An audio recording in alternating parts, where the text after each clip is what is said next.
What's your definition of self-care? What do you think of when you hear this word? My brain goes straight to things like spa treatments, getting your nails done, shopping sprees, facials. Let me know what comes up for you in the comments. So even though the things that I've listed can be thought of as like self-care activities, they can also be thought of as like special treats. In reality, self-care is all about how we look after ourselves every single day. To get really technical, a definition for self-care is the practice of taking action to preserve or improve one's health. So as a professional psychologist, what activities do I do on a regular basis to improve or look after myself? Let's delve into it. Okay, so every day when I come home from work, I will sit down in front of the mirror and I will talk to myself. Something small like, wow, you handled that really well today. I'm so proud of how you did that. I know that this is tough right now, but you've got this, keep going. I try really hard to be encouraging and sort of become my own cheerleader. My aim is to try and make my head a really nice place to be inside because I've got to live with myself for the rest of my life. So I may as well actively try and make it a kinder place to live in. I took a lot of inspiration for this strategy from Dr. Kristen Neff, who is the world's leading expert in self-compassion, and I'm going to leave a link to her website down below. I cannot recommend self-compassion enough. Try out your own exercise or ritual. It will make a massive difference. The second thing that I try and do on a daily basis is actively pay attention to what my brain's doing. Usually I will make time for this when I'm walking into work. I'll just try and really notice what my mind is doing, if there's any stories coming up. I try to notice if I start to buy into any of these thoughts or feelings. And then I try my best to create some spaciousness in my head from these thoughts and feelings. And I do this by actively trying to step back into the here and now. I notice my feet walking along the pavement. I take in my surroundings, what I can see and hear, and I try and notice what's going on in my body. Do my shoulders feel tight? I'm trying to get better at stretching that muscle. It's that part of our brain that's focused on noticing what's going on rather than reacting to these internal experiences, being present to what's happening in my life right now. It's hard to do, so I have to make time to actively practice it, and I find my walk into work is usually the best time. I also like to actively make time to do activities that help me engage in a deep flow state. Often this comes to me through exercise like walking, running, cycling. Even the process of making these YouTube videos and then editing them is very engaging for me. And to give you a little bit more insight here, a flow state is a psychological concept where your attention is so absorbed in an enjoyable activity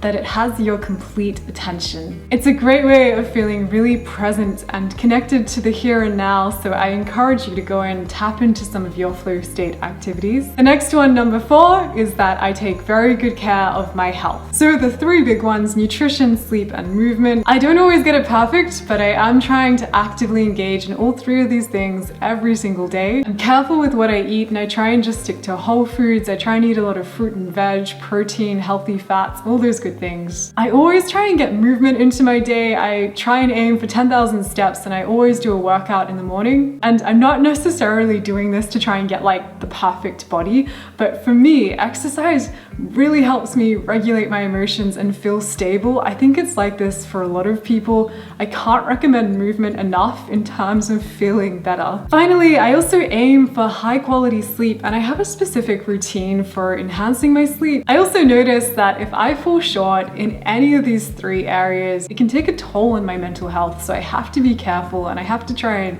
actively do these things every day. Not to the extent that it stresses me out, I just try and make it a priority. Okay, number 5 is guides, and I actually have specific people that I go to help strengthen my skills in a particular area. I see a personal trainer a couple of times a month, and he helps me learn how to take good care of my muscles and also learn new movements. I also have my own personal psychologist, and she helps to reinforce skills around noticing my emotions rather than reacting to them, which makes a really big difference to my well-being. Okay, so finally, number 6 is that I put a lot of work into my personal relationships. I have a really close circle of friends who I treat like my family, and I make sure that I'm checking in with them regularly. Out of everything that I do, honestly, my relationships with my good friends and making sure that I'm nurturing them them. This is probably one of the best things I'm doing for my own self-care and well-being. We're humans, we're relational creatures, we need people in our life to thrive. It's important that we take care of our really important relationships. I also find that making time for my good friends, being there when they need me and allowing them to be there when I need them, this reinforces a secure attachment. These are also the people that I hope I can grow old with, and they know me really well. Investing in good quality relationships,